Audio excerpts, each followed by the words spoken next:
Demain dès maintenant, une série réalisée en partenariat avec Accenture pour décrypter les transformations de la société et de l'entreprise à l'ère du digital. Pour découvrir l'innovation en action, rendez-vous sur accenture.fr. Demain dès maintenant, le podcast de l'innovation intelligente. Dans cet épisode, nous abordons la responsabilité sociétale des entreprises. Cette question dispose désormais d'un sigle RSE et même d'un projet de loi qui pourrait l'inscrire dans le Code civil. Peut-on dire que l'entreprise est en passe de se doter d'une nouvelle vocation, Michel ? Il est peut-être encore trop tôt pour l'affirmer, Rachel. Mais l'idée d'une nouvelle responsabilité sociétale des entreprises fait son chemin, dans l'esprit des Français d'abord. Ainsi, le groupe de protection sociale Clésia a mis en place un observatoire qui montre que plus de la moitié des Français déclarent aujourd'hui attendre une implication sociale des entreprises, alors qu'ils n'étaient que 28% auparavant. Pour justifier cette évolution, ils estiment désormais que l'intérêt privé est compatible avec l'intérêt général, et ils sont 73% à estimer que le monde professionnel doit intervenir davantage sur des sujets comme la création d'emplois, l'enseignement, la prévention santé, la cybersécurité ou la protection de l'environnement. Cette évolution s'explique-t-elle par une nouvelle recherche de sens de la part des entreprises ? Exactement. C'est d'ailleurs ce qui ressort du rapport réalisé par Nicole Notat, ancienne secrétaire générale de la CFDT, et Jean-Dominique Sénard, dirigeant actuel de Michelin. Intitulé « L'entreprise, objet d'intérêt collectif », le rapport a été publié en mars 2018 et il pourrait aboutir à une modification du Code civil. En effet, le projet de loi baptisé Pacte reprend une proposition du rapport Notat-Sénard visant à redéfinir la définition des entreprises. Aujourd'hui, l'article 1833 du Code civil mentionne que l'entreprise est constituée dans l'intérêt commun des associés. Demain, cet article pourrait porter la mention « La société doit être gérée dans l'intérêt social en considérant les enjeux sociaux et environnementaux de son activité ». Cette évolution répond-elle uniquement à une attente de la société ou bien les entreprises peuvent-elles également en bénéficier ? Vous avez raison, il ne s'agit pas uniquement de pousser les entreprises à assumer de nouvelles responsabilités. Les récents bouleversements du travail, avec une compétition accrue, l'adaptation aux technologies numériques ou les changements de métier, ont engendré un nombre important de burn-out, un stress fragilisant ou une augmentation de l'absentéisme, d'où la nécessité de redonner du sens à l'activité professionnelle. Un autre article du Code civil, l'article 1835, pourrait également être modifié pour donner à une entreprise la possibilité de mentionner une raison d'être, afin d'exprimer son projet à long terme et son lien avec l'intérêt collectif, avec même une possibilité de création d'entreprise à objet social, une façon d'afficher une volonté de se mettre au service de la collectivité au-delà de la seule recherche de profit pour les actionnaires. Pour mieux comprendre ce que cette vocation sociale peut signifier concrètement pour une entreprise, nous avons rencontré Bernard Lemasson, le président de la Fondation Accenture. Bernard Lemasson, bonjour. Bonjour. Donc nous allons parler du rôle social de l'entreprise et j'aimerais que vous nous expliquiez d'abord qu'est-ce que cela peut signifier pour vous, comment vous concevez ce rôle social d'une façon assez générale. Alors pour moi, en tant que à la fois responsable au sein d'une grande entreprise et président de la Fondation Accenture, au-delà même du rôle, je dirais que de toute façon l'entreprise, qu'elle le veuille ou non, elle a une empreinte sociale. C'est-à-dire que son activité économique, son activité dans un pays, dans une ville, dans la cité en général, a une empreinte, parce qu'on embauche ou on n'embauche pas, on débauche ou on débauche pas, on choisit éventuellement où on travaille, etc., etc. Donc qu'on le veuille ou non, l'entreprise a une empreinte sociale. Et du coup, à partir de ce moment-là, moi, ma conviction, c'est qu'il faut que cette empreinte, elle soit plutôt positive, plutôt que négative, et que donc elle cherche à améliorer les choses dans son environnement, dans l'environnement d'entreprise, à la fois dans l'intérêt stratégique de l'entreprise sur le long terme, c'est-à-dire que si la société dans laquelle on vit, dans la société dans laquelle l'entreprise se développe, ne fonctionne pas bien, l'entreprise, sur le long terme, à 10 ans, à 20 ans, ne fonctionnera pas bien. Donc, il y a une empreinte sociale qui est un intérêt stratégique et à la fois, simplement, parce que l'entreprise fait partie de la cité, elle peut contribuer à l'intérêt général comme d'autres acteurs. Et en matière d'action plus tournée vers l'extérieur, quels sont les principaux axes de développement d'Accenture ? En matière de rôle social d'Accenture vis-à-vis de l'extérieur, d'abord, nous, ce qu'on dit, c'est qu'on doit mobiliser les compétences qu'on a. Donc on a une politique très très structurée et très poussée de mécénat de compétences.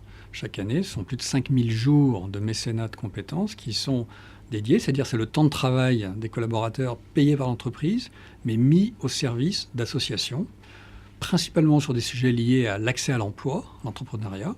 L'un des collaborateurs d'Accenture est en mécénat de compétences depuis plus d'1 an, est devenu le responsable d'une de ces structures à Lyon, complètement donc payé par l'entreprise, mais dédié à 100% de son temps pour accompagner le développement de territoires zéro chômeur de longue durée.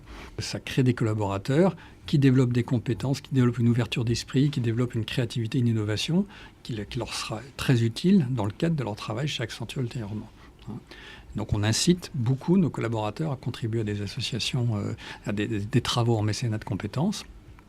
Et en moyenne, on a chaque année un quart des collaborateurs d'Accenture en France qui fait quelque chose avec la Fondation, soit sous forme de mécénat de compétences, soit sous forme de contributions ponctuelles avec différents leviers d'action de la Fondation.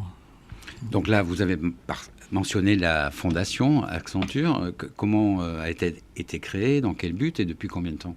Ouais, la Fondation Accenture, elle a maintenant 22 ans, en 2018. Donc ça fait longtemps. C'est une des premières fondations d'entreprise, en fait, qui a été issue des changements législatifs en la matière. Ça correspond vraiment à la volonté de l'entreprise de dire on a un impact social, on a une empreinte sociale, et donc il faut qu'on matérialise ça. Pour moi, je la vois comme un catalyseur, si vous voulez, de l'action sociale de l'entreprise. Et l'objet clair de la Fondation Accenture, c'est d'aider chacun à développer ses compétences, quel que soit son domaine de compétences, pour qu'elle ou lui retrouve, accède à un emploi. Ça, c'est l'engagement majeur. On s'est engagé dans le monde à accompagner 3 millions de personnes d'ici 2020, depuis 2015.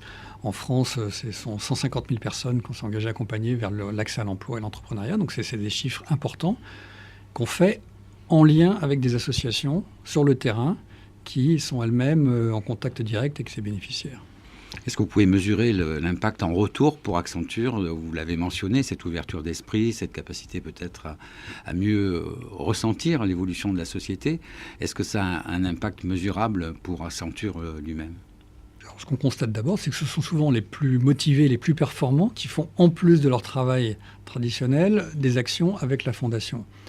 Et du coup, on a décidé, dans nos mécanismes d'évaluation interne des collaborateurs qu'on fait chaque année, de reconnaître et de prendre en compte pleinement, comme une mission qui pourrait être faite pour un client classique, ces missions de la Fondation, pour que ça soit pris en compte et valorisé dans le parcours de carrière de chaque collaborateur. En disant, vous avez fait telle mission auprès de telle association, on va le prendre en compte et le valoriser dans votre bilan annuel, si vous voulez. Donc après, clairement, on constate que dans les entretiens de recrutement, les jeunes qui nous rejoignent sont tous demandeurs et nous disent chez Accenture, on voit qu'il y a le sens qu'on peut donner à son travail qui est porté par les actions de la Fondation. Et donc, c'est un motif pour moi de candidature dans une boîte comme Accenture, quoi. Donc ça, ce sont des éléments de bien-être au travail. On pense, nous, que nos collaborateurs, encore une fois, ne travailleront bien que s'ils sont bien dans l'entreprise. On a un concept plus global qu'on appelle être totalement humain dans son corps, dans son esprit et dans son cœur. Et donc, il faut que toutes ces dimensions soient homogènes. La Fondation aide à donner ce sens à son travail qu'on peut trouver par d'autres manières aussi, mais notamment celle-là. On imagine que la Fondation a besoin de pas mal de subsides pour alimenter toutes ces actions. Est-ce qu'on a une idée du budget de la Fondation ou est-ce que c'est pas possible de le connaître ? Si, le budget de la Fondation, alors on a un budget en fait au niveau mondial, pour donner des ordres de grandeur, d'Accenture, donc pour l'ensemble des pays.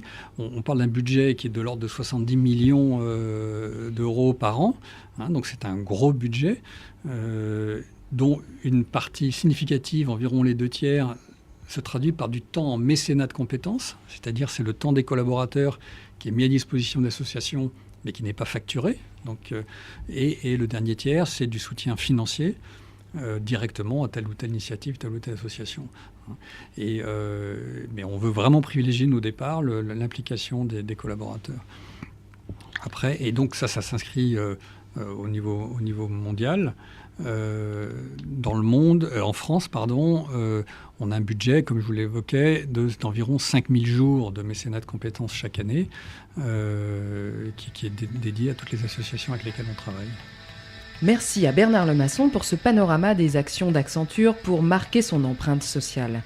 Nous vous donnons rendez-vous la semaine prochaine pour un nouvel épisode de Demain dès maintenant, le podcast de l'innovation intelligente.